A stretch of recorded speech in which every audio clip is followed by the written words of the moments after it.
Ahoy hoy, friends and enemies, I reckon that it has been a year since my last run, that I should treat myself and do one more Dishonored run to cap off this year. Besides, things didn't exactly go as I planned this year, and I just wanted one more project to keep me busy during my long bouts of listless inaction, and job application after job application. So, without any further ado, can you beat Dishonored 2 with only thrown objects? Title should be self-explanatory. In order to eliminate enemies, I must hit them in the head with a thrown object. Despite what the thumbnail may suggest, unlike Dishonored 1, there are no bricks. Pretty much all thrown objects are glasses, bottles, and certain miscellanea. And most of those smash upon impact. Fun. To start off this video, let's begin with a fun fact. Erica Luttrell, voice actress for Emily, has been married to a woman for 6 years now, and since Chloe Grace Moretz came out in 2024 and married her wife on September 1st of this year, Emily Caldwin has been played exclusively by lesbians, like Miss Frizzle. A fact that means nothing for this video, as I'll be Quavo Tano. I played Emily last time, it's only fair. Anyway, after a short introduction of getting deposed and locked in a room, I promptly escape from because nobody locks the windows. And we are introduced with the main mechanic of the run. If you hit an unaware enemy in the head with an object, they are knocked out. An incredibly niche mechanic which is otherwise useless compared to chokeholds and sleep darts. And to show you how useless it is, I failed many times to knock out a single guard because I kept missing or aiming too low. Turns out you need to hit the top of the head, not the back. So if I aim too low, I alert them. If I aim too high, I miss and often alert them. Look at how many attempts it took to hit Sam Rockwell, who was in the starting room because I forgot to shut the door when I hid the bodies in there. After 25 minutes, I finally get out of the first room in the game. Not a personal best, and I go for a rooftop run, completely missing the chance to hop on a flaming wagon. Next time. Again, I showcase the small hitbox of opportunity is, as I hit a guard smack on the head with a glass, and then try again with a nearby wine bottle. I have to keep low in the streets and avoid confrontation by taking the back alleys, moving only as the guards leave their post. Once again, I overshoot the parabolic arc over the guard's head, and I have to get him a second time. My path ahead is covered by boards, and swords are out of the question. Idea? I throw one of the nearby corpses onto the boards to make my way into an abandoned apartment building. But the door can't be broken via corpse tossing, something important to learn. Boarded doors? No. Boarded windows? Yes. My exfiltration would have to continue onto the streets, where my ninja-like reflexes keep me out of sight until I'm onto the dreadful well, meet Megan, take a nap, get my powers back, and turn off fog in the settings. I noticed this when I went outside back in Dunwall, but the frames tank hard in an exterior location, which is 95% of the levels. I swear it wasn't this bad when I did the pistol-only run, so I can only assume this is caused by about a year and a half of Windows 10 upgrades dragging down my nearly decade-old laptop. This might mean that this will be my last Dishonored challenge run until I can get a job and afford a replacement. Anyway, I accepted the Outsider's powers because I can only use powers that can enhance my bottle throwing ability. Basically just the passives like strength, which allow me to knock out already aware enemies, which should help me in the long run. But to keep myself limited, Blink shall be limited to its base form. Next up, Edge of the World. First stop is the black market, but I nick a rune out of the mouth of a whale beforehand. I don't think I'll be buying much of anything as they don't sell bottles and their runes won't be in major demand beyond passives. I have a lovely chat with Mindy Blanchard, who wants me to pick up a corpse. Unlike other challenge runs, I can pick up dead bodies. Next place I go to is the bloodfly-infested building, which has something very interesting for me. Various kinds of rum and hard liquors are flammable, and they are a thrown object. This would be my equivalent to an incendiary dart. To showcase, I used them on assorted bloodfly nests, and after failing to knock out a nest keeper, used one on him too. However, the exit to the apartment is boarded up, and corpses do not open it, so it has all been a wasted effort. I left the way I came in, and proceeded through the streets to the Wall of Light. I tried to save the innocent guy by hitting the guard on the head, but once again I missed. The upgraded throw strength is rather pitiful, and I fled. I heard gunfire, so I think the civilian was killed for trying to flee. But I did find a chloroform bottle, which would be my equivalent of the sleep dart, but it can work on a group of people if they are together. However, I am alone, so I used it on this overseer after missing with the regular bottle. Dying a few times inside the overseer outpost, I realized that Emily's power set better reflects the run I'm doing. Far reach to grab bottles at a distance, and maybe some bone charms, domino to chain eliminate people with one bottle.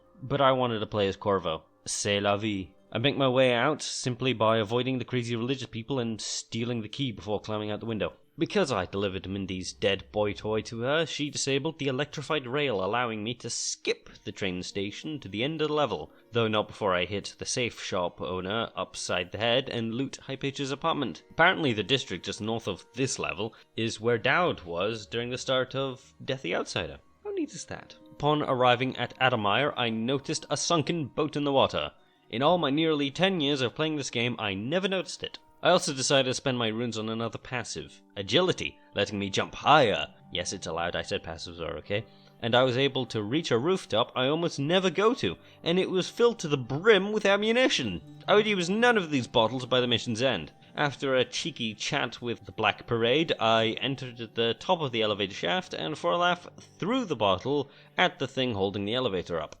This caused both cables to break, making the thing plummet to the bottom. Wow, these elevators are fragile as fuck. The bloodfly-infested recuperation ring is filled with not only Molotov ROMs, but also chloroform. I now have an arsenal to do me the rest of the mission. I cleared out several bloodfly nests, but kept one of each in reserve. I wanted to see if I could resolve this mission non-lethally. So I had a chat with Dr. Jekyll and her bloodied assistant Curly, bringing out her Mrs. Hyde. I popped downstairs into the lab, used up one bottle of ether on a pair of guards, and freed the janitor. I made the funky flu vaccine, and then another bottle of ether on the guard who noticed that the door was open. I went all the way down to the basement. I accidentally opened up. There are no doors or stairs after Lost and Found. That is a fire safety hazard. Before I went for my final confrontation with the Crown Killer. Despite my best efforts, she is impervious to both chloroform and getting hit on the head with a bottle. My only recourse of action is burning her alive. Tragic stuff. No time for dilly-dallying. I climb out the window and try to lure the two guards next to each other so I may hit them both with a spare chloroform bottle I had. However, I misfired and dropped the bottle. The resulting action caused a single guard to investigate, but caused the officer to fall off to his death. Whoops. That still counts as a bottle kill. The whale oil I tossed into the sea also causes a pretty explosion, something nice for the last guard alive to see. Start of the Clockwork Mansion. I chucked the dead body on a glass cabinet to get the bone charm inside. Actually, why does Corvo never try to open them properly? It's just smashy. The following stop is into the apartments on the side, which are loaded with bottles I can use. I carry one with me to keep safe. Glass bottles can also be used to smash glass bone charm containers. With my double jump, I climbed onto the roof of the train station before slipping in through the open window. I would learn the hard way that bottles do not follow you and instead fall through the floor, which probably alerted someone, but I wasn't there to be noticed. Out of a sense of adventure, I decided to go the long way instead of nicking the password to the gate, but a distinct lack of bottles gave me pause, and the way forward was blocked by a wall of light and barred bathroom windows. In my defeat, I stole the password anyway, but found a key to the side alley. I forgot all about the side alley, so I resumed the adventure, but only obtained a useless bone charm for my trouble. Good thing Jindosh keeps some drinks for incoming guests, as it allows me to smash open the false skylight. In the crawl space, I pulled out a whale oil tank. This would be a secret weapon for later. I am banning the use of the whale oil tank dispensers, but the tanks in the world already are a-okay. I stalked an officer until she was out of sight and smashed her head in, but as I would tragically learn, helmeted foes require 2 strikes to eliminate.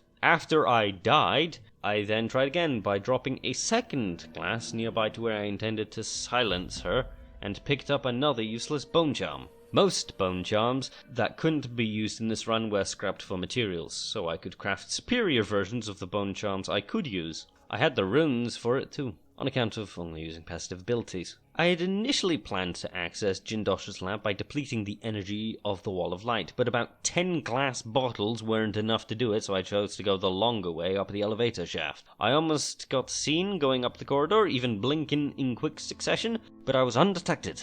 Now on the other side of the Wall of Light, I can see that I only got about halfway through the whale oil before giving up. but as I would learn later, this would be my weapon. Once I reached the top of Jindosh's laboratory, I offered him a drink, which alerted both clockwork soldiers in the area. I left, grabbed the tank, came back, and blew up one of the clockworks, whose jump landed in the middle of my trajectory. I hid in the corner, but the clockwork soldier lost his head, causing him to attack the comrade. I have no idea who won, but the remaining soldier had no head. Jindosh gets a brain tickle, and all that's left is rescuing a pervert. You know, if we believe everything that is said about him in Dishonored 1 and Delilah's forthcoming unskippable sob story you tend to dissociate from, Sokolov might be a terrible, terrible person. The other whale oil tank from earlier was used to smash open the boarded floor button, but once I grabbed the octogenarian, apparently I could have just used sleeping bodies. Could have used the tank on the soldier itself. Regardless, a small detour to loot Jindosh's secret pornography studio and left. For a frail old man with no seatbelt, Sokolov is surprisingly stable in his chair, even when going downhill. Apparently the alley people from earlier don't like it when escorting a pass-out home, and ran into the streets, which attracted several witches who killed them all. I cannot be held accountable for this. It took a Scooby-Doo-ass chase up and down to find enough bottles to stop them. I found a Molotov, I used it to try and kill a third witch, missed, and lured her into the same room I eliminated her sisters. The streets were cleared, so I just looted the joint and bought some supplies from the market. I found a bottle of chloroform in the abandoned apartment with the outside shrine. Would have been handy earlier. It seems silly that the only part of the game I can get to run at maximum frame rate is Delilah's exposition dump. The recording for the Royal Conservatory was joined by a very special guest.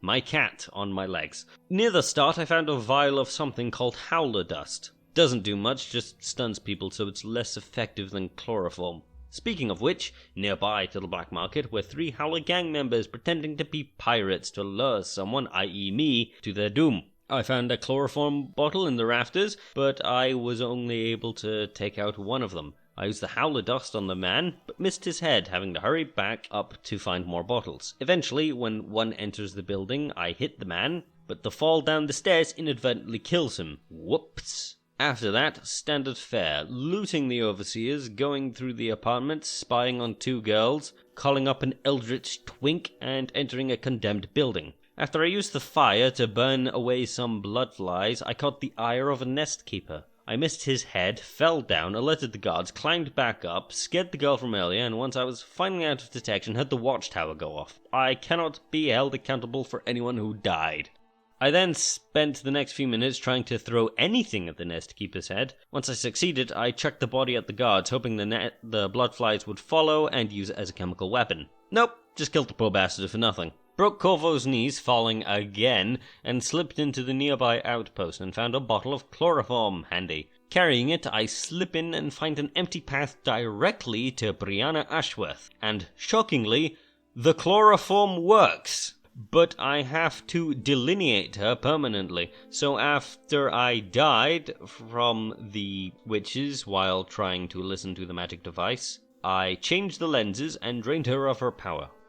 Then knocked her out again! Why did I permit this and not save Hypatia? Well, this is a world interaction, while Hypatia was an enemy interaction, which operates on different principles. If you feel like I failed, just go into the comment section and leave a rant. Engagement does better for the algorithm. All that was left was looting the museum, like the good old Brit that I am, and turning in back at the black market for a reward. Mission accomplished. The Dust District I had filmed on November 11th. I wanted to stress this part because I recorded on Remembrance Day and forgot to observe the 2-minute silence because I forgot, and I want a record of how worthless and shitty I felt afterwards. There was a bottle of liquor very early on, but spoiler alert, I wound up not using this bottle for anything. When the dust storm rolled in, I was able to quickly make my way through the first guards unnoticed. Well, I almost got detected, but thankfully the storm covered my disappearance. Once I reached the door, I could make my choice. I could retrieve Paolo or burn for the other, or I could spend the next hour figuring out the stupid door puzzle. Just kidding, I decided to make it different and go for the third option. Eliminate both. I dropped the tequila fireball so I could come back for it later. I would lose it. Snuck into the overseer compound, through the dentist's office, again. The dust storm once more concealed me until I reached a balcony I never went up to before. There was a boarded up window, so I grabbed one of the fresh executees from nearby to break in. When I got close to the outpost window, a white hound sniffed me, and a bone charm I was using meant he was fighting for me. So he turned on his masters, putting them on alert. Crap. I could get my ass to burn easily enough. The hard part was finding anything to actually throw at him.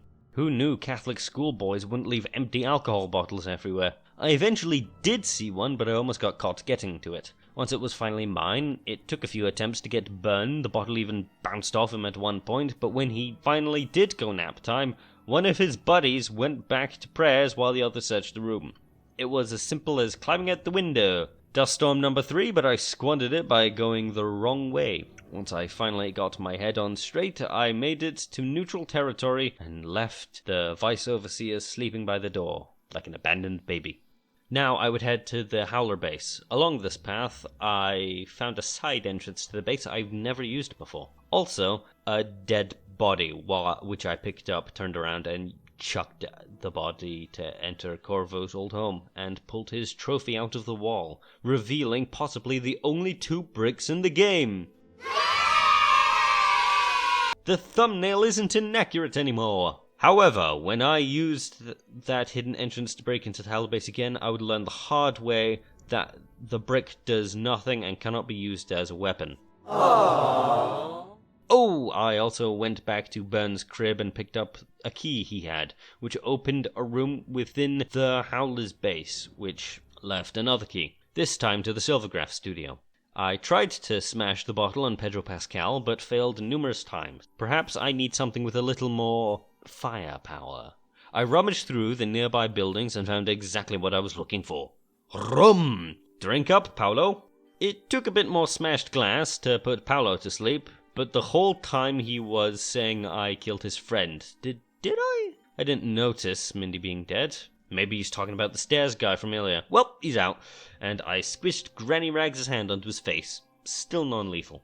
Someone noticed me while I was making my exit, so I botched the landing and dropped Paolo, which led me towards running for my life. I like the bone charm that turns bullets into blood flies. I think it slowed down my pursuers as I was able to snugly hide in the studio. Byrne and Paolo now sleeping next to each other, and will be forced to work in the silver mines for the next 5 years. No more gang war. According to the wiki, in the book I still cannot find, the canonical ending is Paolo survives.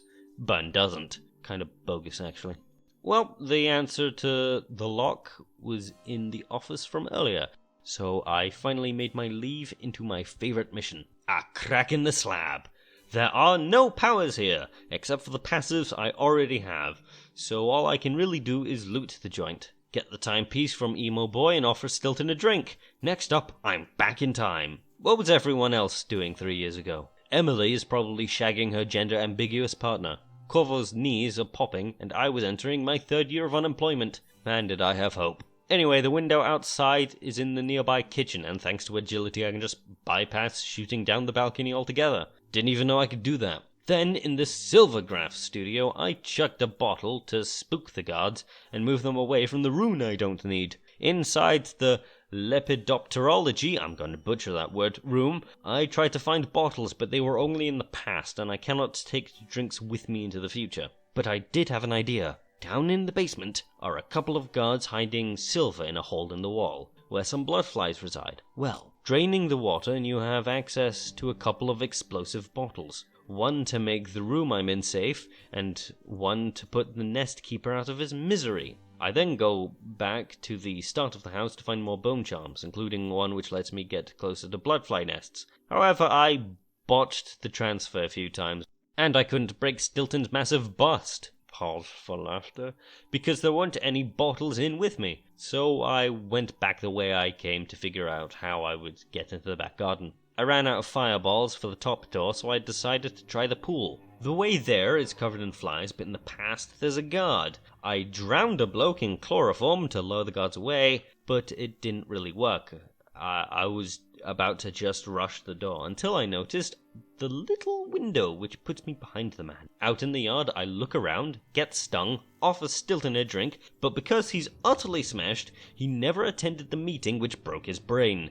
Changing the future. So, then I just spent more time moving around looting Aramis. You can bust down the door to the secret meeting, but it's boarded, and we all know how boarded doors act. So I had to pop back into the past to get the password. I knocked out the maid who was going to scream for just hanging around, but I alerted the guards back in the past, so I had to work around them by jumping back and forth until I finally got in and closed the door on them. Sorry, members only. One more unskippable exposition later, and I can finally leave this place, just walking straight out the door. I fell into hell for the third unskippable dialogue in the same bloody mission, and now I'm in an alternate version of the Dust District, which has extra bone charms and runes. You know, if Stilton's door wasn't locked, did I even have to stop the gang war in this version of reality? Did Corvo just get sidetracked to the bewilderment of the others? I also have a chat with Miss Pastor. I have a theory that talking to her will affect the ending. Anyway, no gods, dust storms, or anything. And now Megatron Foster has both arms and eyes.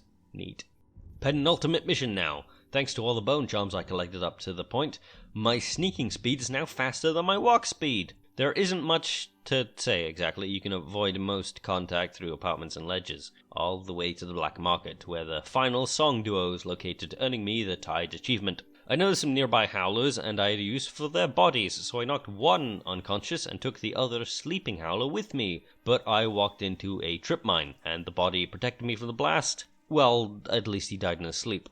I threw the corpse to open the path to the last outsider sexting shrine in Serkonos. In order to get out onto the streets, I needed another corpse. Luckily, there were a couple in the dumpster I found earlier before I accidentally killed that guy, so it was doubly unnecessary. First room I found had a guard in it who noticed the door open. The moment I saw his back turn, his skull spontaneously caved in. How could such a thing happen? Because I paid the black market to depower the railings, and I took the power out of the watchtower, I was basically free to explore, by which I mean robbing people. I didn't think I could turn off the wall of light without getting seen, so I went with plan B. The shopkeeper of the safe store had his apartment seized, but he still had a spare key to get back in. I gave a toast. Missed. He asked me to leave, and I gave him another toast. Then robbed him blind, obviously. Funny how a man who sells saves has his password set as 123. Unfortunately, by this point in the recording session, the game would struggle to run immensely, needing about 10 minutes to load the Grand Palace and stuttering so often that it botched a blink, causing me to fall.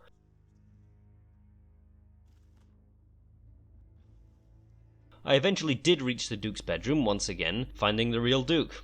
I offered Vincent a drink, and he appears to be a lightweight. On the balcony, I finally got to see the Reflex's passive ability after knocking the nearby guard's hat off. Of course, as soon as I grabbed the second bottle, it chugged so bad I got sliced. From my vantage point, I would learn this mission would be much harder than I had hoped. The body double is in the garden, which is by far the hardest place to actually reach because of how guarded it is. I snuck around to the ledge, but as I entered dialogue with him, the dog woke up, detected me, and I got mauled to death. Then the game crashed. When I booted the game back up, it ran a small bit better, and as soon as the dog went to sleep, I threw a bottle at him and jumped in the water. And now I feel like a bad person. As soon as it settled, Armando the decoy was startled and moved to a far easier position near the stairs, so we could have a private conversation. I had pulled a tank of whale oil out of a pylon because I felt like I would have great need for it. As soon as I got back to where I left the Kingpin, Gomer Pyle takes his place and I make my way to the vault's entrance,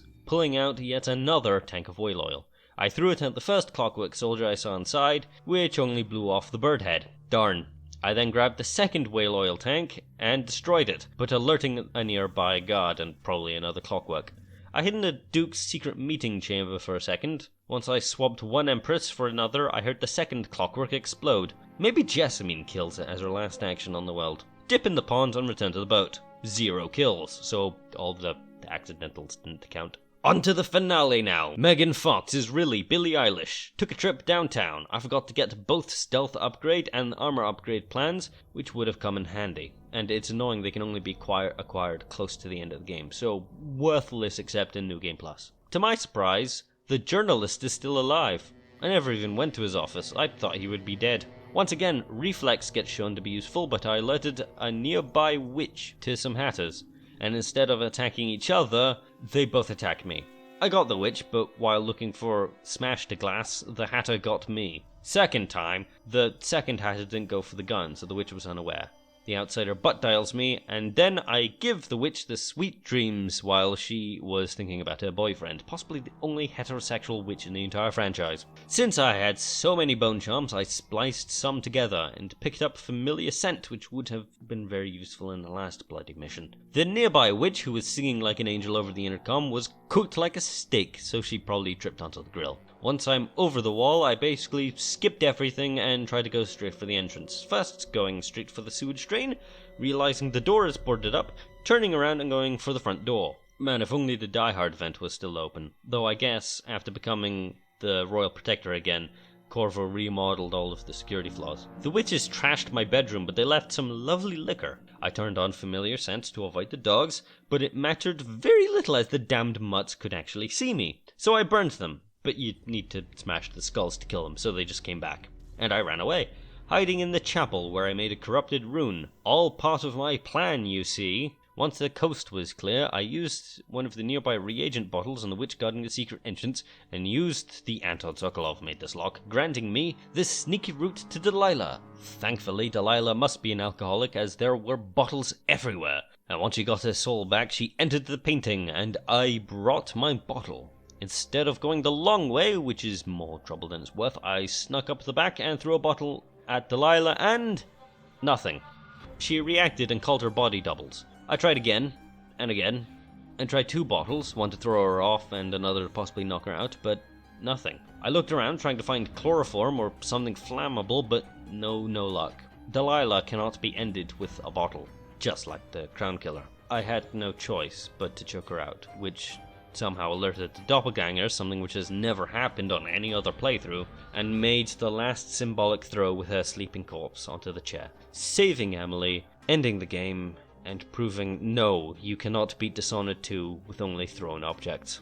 All that effort for a downer ending. That kinda sucks. The mission objectives suggest there could be another way to enter, perhaps one that doesn't break the rules, but I wonder if this is just a bugged tracker or evidence of cut content, because in the decade of playing this game, I've never seen a second non-lethal option. Also, the endings are weird. Sometimes Corvo is made Duke, sometimes it's the body double, and sometimes they abolish the monarchy to start a republic. I have no idea what determines the ending. I thought maybe talking to Lucia Pastor would trigger the democracy ending, but evidently not. Regardless, that's going to be in this challenge run, and because of the ever-apparent age of my PC, the worst performance of the game, and my lack of ability to get a new system to record games on, I'm sorry to say this will be the last Dishonored challenge run for the foreseeable future, so don't expect one in 2026.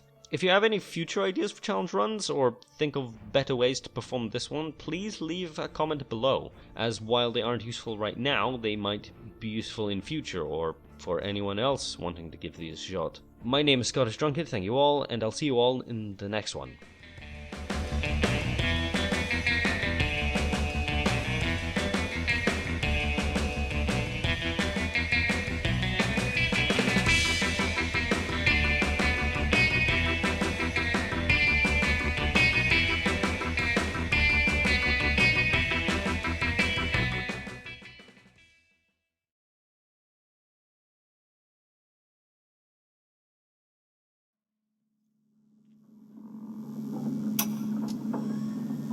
No one will ever know exactly what it took to save Emily Caldwin from a living death as Delilah's puppet. No one except the outsider, who watches everything and thinks his own dark thoughts and speaks to few in any generation. I've learned that our choices always matter.